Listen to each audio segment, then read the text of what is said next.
Hindi nakaluksot kay Pangulong Ferdinand R. Marcos Jr. ang tungkol sa pagkatao ng Chinese national na si Lee Duanwang na gustong makakuha ng Filipino citizenship.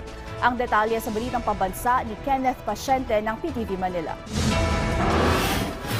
Vinito ni Pangulong Ferdinand R. Marcos Jr. ang panukalang batas sa pagbibigay ng Filipino citizenship kay Lee Duanwang. Ayon kay Presidential Communications Office Undersecretary at Palace Press Officer Attorney Claire Castro, hindi raw ipinagkibit-balikat ng Pangulo ang mga nakakabahalang babala kaugnay sa pagkatao ni Lee Duanwang na posibleng magdulot ng banta.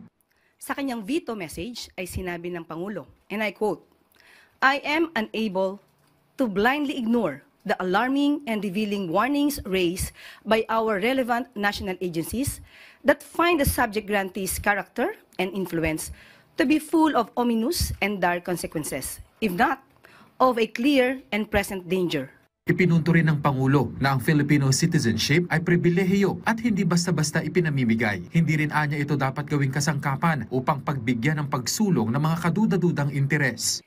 Sinabi rin ng Pangulo na kapag tayo ay nagbigay ng Filipino citizenship, higit pa sa mga legal na karapatan ang ating ibinibigay. Binubuksan natin ang buong karangalan ng ating kasaysayan, ang ating lahi at ang ating pamana. Kaya dapat ang tatanggap nito ay sumasailalim din sa mga adhikain ng ating bayan.